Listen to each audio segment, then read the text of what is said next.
Work your ass off. There is no magic pill. It drives me crazy to go to the gym. You read 1 hour a day. I went and worked out 5 hours a day, and I was working on construction with 24 hours a day. Organize your day. Work hard. I'm here to talk about success.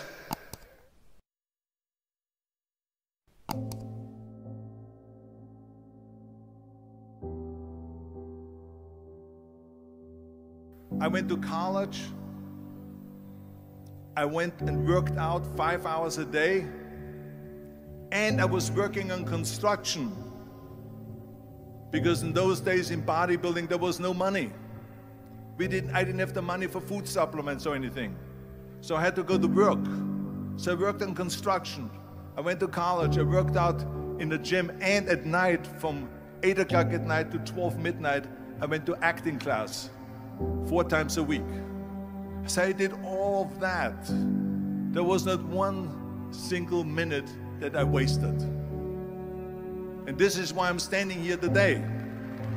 With the age of 20, I went to London and I won the Mr. Universe contest as the youngest Mr. Universe ever. And it was because I had a goal. You see, if you don't have a vision of where you go, and if you don't have a goal where you go, you drift around and you never end up anywhere. 74% hate their job in America. The majority of people don't like what they're doing because they're really not doing it because they didn't have a goal and they followed this goal. They just aimlessly drift around, and then all of a sudden there's a job opening, so they get that job because you have to work. But then when you work, it's a chore. It's work. It's not fun. So if you think about, only a quarter of the people really enjoy what they're doing in life. So people always ask me, when they saw me in the gym in the pumping iron days, they say, why is it that you're working out so hard? 5 hours a day, 6 hours a day, and you have always a smile on your face. The others are working out just as hard as you do, and they look sour in the face. Why is that? And I told people all the time, I said, because to me, I'm shooting for a goal. In front of me is the Mr. Universe title.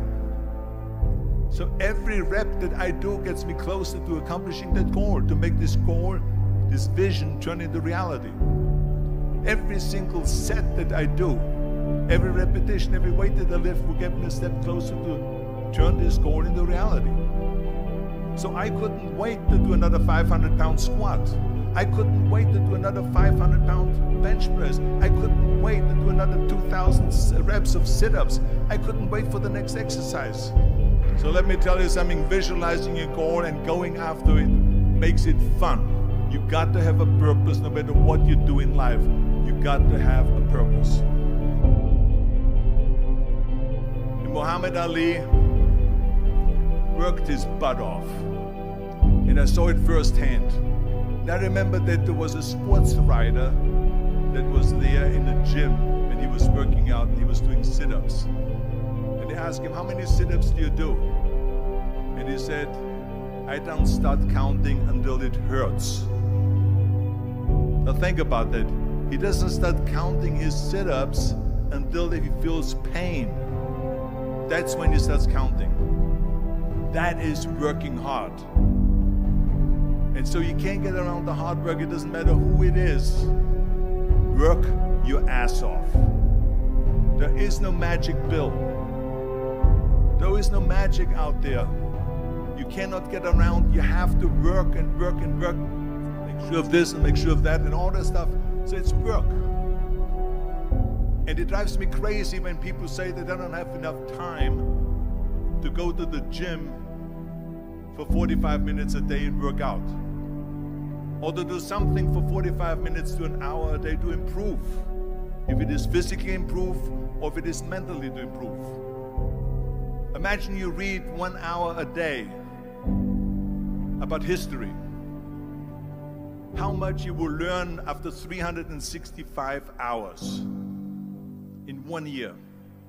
Think about if you study about the history of musicians, of composers, how much you would know. Imagine if you would work on a business, on some business that you want to develop every day for an hour. Imagine how further along you will go and get. So it drives me nuts because when people say we don't have the time, we have 24 hours a day.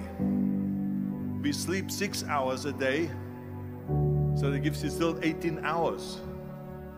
So there's someone shaking their head out here in front to say probably, I don't sleep 6 hours, I sleep 8 hours, right?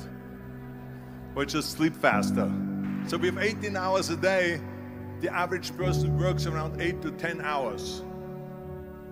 So let's assume it's 10 hours, so we have 8 hours left. Then you travel around an hour a day, maybe 2 hours a day. So now you have still 6 hours left. So what do you do with these 6 hours?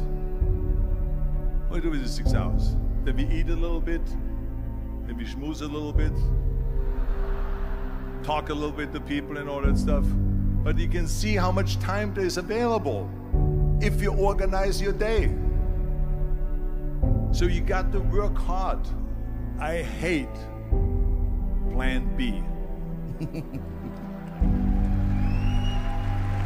And I tell you why. Because we have so many doubters, as I've said earlier, the no-sayers.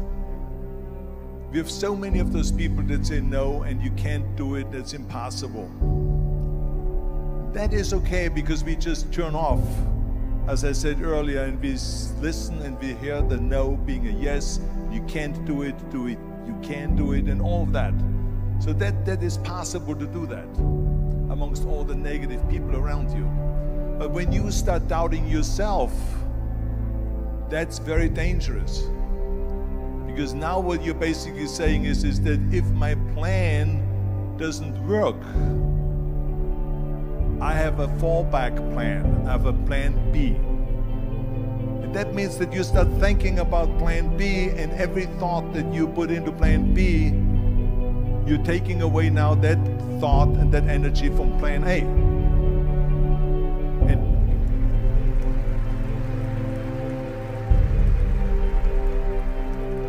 And it's very important to understand that we function better if there is no safety net, because plan B becomes a safety net. It says that if I fail, then I fall and I get picked up and I have something else there that will protect me. And that's not good, because people perform better when there's no safety net. People perform better in sports and everything else if you don't have a plan B. I'm telling you, I've never ever had a plan B. I made a full commitment that I'm gonna go and be a bodybuilding champion. I made a full commitment that I'm gonna be in America. I made a full commitment that I'm gonna get in the show business and I'm going to be a leading man. No matter what it takes, I will do the work. I will do the work over and over and over until I get it. And the same was in politics and everything like that. So to me, it is very dangerous to have a plan B, because you're cutting yourself off from the chance of really succeeding. And the reason, one of the main reasons why people want to have a plan B is because they are worried about failing. What is if I fail, then I don't have anything else? Well, let me tell you something, don't be afraid of failing, because there's nothing wrong with failing. You have to fail in order to climb that ladder. There's no one that doesn't fail. Michael Jordan said in one of his interviews, when they said, "You're unbelievable, you're the greatest basketball player of all times." I mean, tell me about that. And he says, well, you're just mentioning the successes. But he says, for me to become the greatest basketball player, I missed 9,000 shots when I was playing basketball at the NBA games. So during these games that he was so successful, he missed 9,000 shots. Does it make him a failure? No. He's one of the greatest basketball players of all times, but he failed 9,000 times. Do you get it? We all fail. It's okay.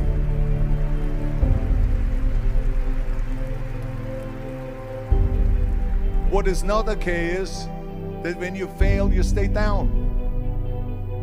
Whoever stays down is a loser. And winners will fail and get up. Fail and get up. Fail and get up. You always get up. That is a winner.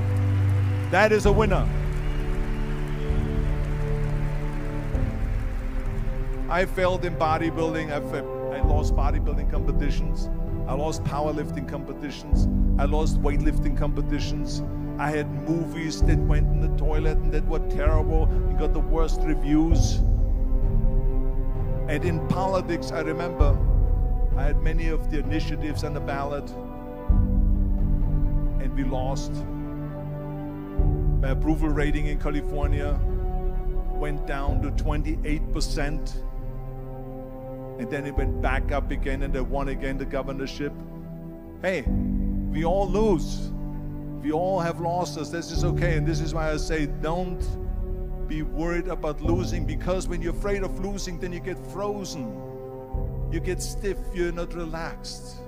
You got to be, in order to perform well in anything, if it's in boxing or if it is on your job or with your thinking, is only happening when you relax.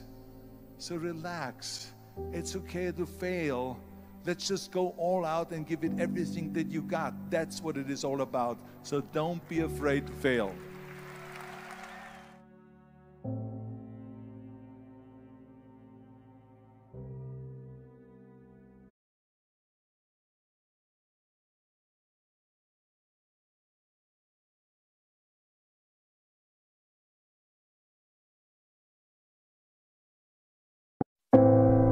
Life is not like a football game.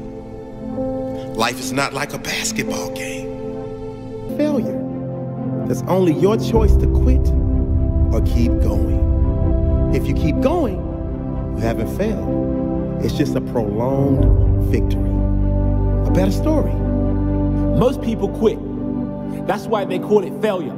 But really, there's only you deciding to quit. You deciding to keep going, or you keep going. If you run out of money, find a way to get more and put it to better use this time. Do not accept failure, ever. You are better than that. Decide to find a way. Decide to keep going. Refuse to accept failure in your life. The shortcut is a lie. The hack doesn't get you there. And if you want to take the easy road, it won't take you to where you want to be.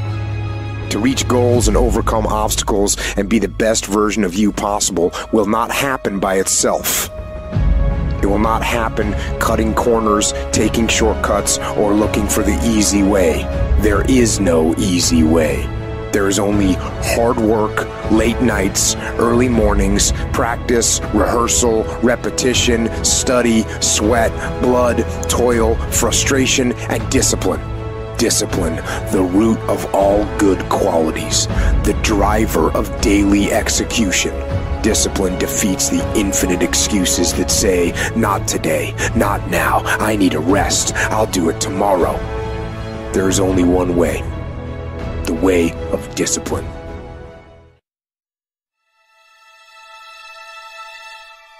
I don't believe in the word procrastination.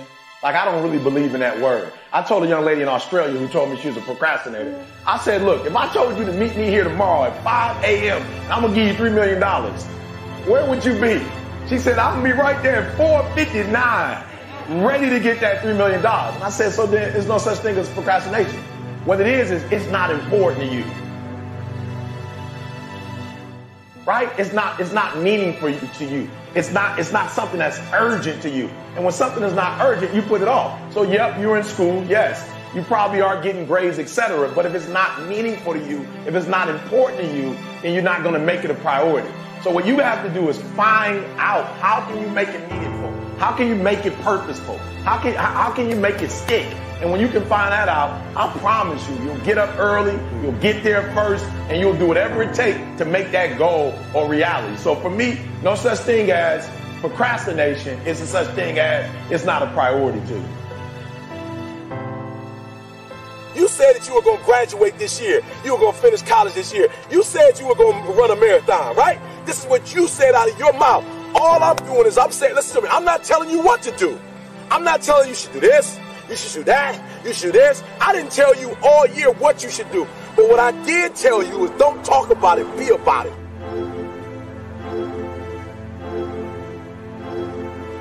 You should be tired, all right? You should be tired of talking about it, and you should be at a place where you're doing something about it, all right? The reason why you have not become successful, the reason why you are not like a locomotive, the reason why you're not having success in your life is because every single day you got an excuse. And I need you to do me a favor. I made my last excuse yesterday. My last reason. I came up with my last reason yesterday of why I can't do what I'm supposed to do. And so I need you to do me a huge favor. All your excuses, all your good reasons, everything that's keeping you from doing what you're supposed to do, I need you to put it behind you and say yesterday was the last day for that foolishness. Yesterday was the last day to say I don't have enough money to do this. I don't have enough money to go to school. I don't have enough money to get a computer. I don't have what it takes. I'm not smart enough, right? I don't write well enough. I don't sing well enough. That's why I didn't do my CD. I didn't write my book because I'm not on that level. Listen to me. You better hear what I'm saying. Yesterday was the last day that I want to hear an excuse. It's over with. I was embarrassed. I said, listen to me, no more defeats. No more defeats, man. No more. I was tired of feeling defeated. I was tired of talking about I was going to do it and didn't do it. And I hated the feeling of when somebody asked me, yo, E, where the book? I ain't got it. I was tired of getting beat. I was tired of defeat. I said, I'm going to get it done. Every time you set this big goal, you never get it accomplished because you never break it up in manageable pieces. This is it. I'm talking about procrastinators. You still have time. Don't quit. Don't give up. You still have time. You can do it. You can make it happen, but you can't do it procrastinating. You can't do it talking about it, all right? So I just want to go back and recap because I want to make sure you hear what I'm saying. But I dare you, I double dare you to do exactly what you said you were going to do when the year started because it's not too late. Good results. A considerable portion of the happenings of life comes to us without any direct choosing on our part, and such happenings are generally regarded as having no relation to our will or character, but as appearing fortuitously, as occurring without a cause. Thus one is spoken of as being lucky and another unlucky, the inference being that each has received something which he never earned, never caused. Deeper thought and a clearer insight into life convinces us, however, that nothing appears without a cause, that cause and effect are always related in perfect adjustment and harmony. That being so, every happening directly affecting us is intimately related to our own will and character, is indeed an effect justly related to a cause having its seat in our consciousness. In a word, involuntary happenings of life are the results of our own thoughts and deeds. This, I admit, is not apparent on the surface, but what fundamental law, even in the physical universe, is so apparent? If thought, investigation, and experiment are necessary to the discovery of the principles which relate one material atom to another, even so are they imperative to the perception and understanding of the mode of action which relate one mental condition to another. And such modes, such laws, are known by the right doer, by him who has acquired an understanding mind by the practice of true actions. We reap as we sow. Those things which come to us, though not by our own choosing, are by our own causing. The drunkard did not choose the delirium tremens or insanity which overtook him, but he caused it by his own deeds. In this case the law is plain to all minds, but where it is not so plain, it is none the less true. Within ourselves is the deep-seated cause of all our sufferings, the spring of all our joys. Alter the inner world of thoughts, and the other world of events will cease to bring you sorrow. Make the heart pure, and to you all things will be pure, all occurrences happy and in true order. Within yourselves deliverance must be sought. each man his prison makes. Each hath such lordship as the loftiest one's. Nay, for with powers above, around, below, as with all flesh and whatsoever lives, act maketh joy or woe. Our life is good or bad, enslaved or free, according to its causation in our thoughts. For out of these thoughts spring all our deeds, and from these deeds come equitable results. We cannot seize good results violently, like a thief, and claim and enjoy them, but we can bring them to pass by setting in motion the cause within ourselves. Men strive for money, sigh for happiness, and would gladly possess wisdom, yet fail to secure these things, while they see others to whom these blessings appear to come unbidden. The reason is that they have generated causes which prevent the fulfillment of their wishes and efforts. Each life is a perfectly woven network of causes and effects, of efforts or lack of efforts, and results, and good results can only be reached by initiating good efforts, good causes. The doer of true actions, who pursues sound methods, grounded on right principles, will not need to strive and struggle for good results. They will be there as the effects of his righteous rule of life. He will reap the fruit of his own actions, and the reaping will be in gladness and peace. This truth of sowing and reaping in the moral sphere is a simple one, yet men are slow to understand and accept it. We have been told by a wise one that the children of darkness are wiser in their day than the children of light. And who would expect, in the material world, to reap and eat where he had not sown and planted? Or who would expect to reap wheat in the field where he had sown tares, and would fall to weeping and complaining if he did not? Yet this is just what men do in the spiritual field of mind and deed. They do evil and expect to get from it good, and when the bitter harvesting comes in all its ripened fullness, they fall into despair and bemoan the hardness and injustice of their lot, usually attributing it to the evil deeds of others, refusing even to admit the possibility of its cause being hidden in themselves, in their own thoughts and deeds. The children of light, those who are searching for the fundamental principles of right living, with a view to making themselves into wise and happy beings, must train themselves to observe this law of cause and effect in thought, word, and deed, as implicitly and obediently as the gardener obeys the law of sowing and reaping. He does not even question the law. He recognizes and obeys it. When the wisdom which he instinctively practices in his garden is practiced by men in the garden of their minds, when the law of the sowing of deeds is so fully recognized that it can no longer be doubted or questioned, then it will be just as faithfully followed by the sowing of those actions which will bring about a reaping of happiness and well-being for all. As the children of matter obey the laws of matter, so let the children of spirit obey the laws of spirit, for the law of matter and the law of spirit are one, but they are two aspects of one thing, the outworking of one principle in opposite directions. If we observe right principles or causes, wrong effects cannot possibly accrue. If we pursue sound methods, no shoddy thread can find its way into our web of life, no rotten brick enter into the building of our character to render it insecure. And if we do true actions, what but good results can come to pass?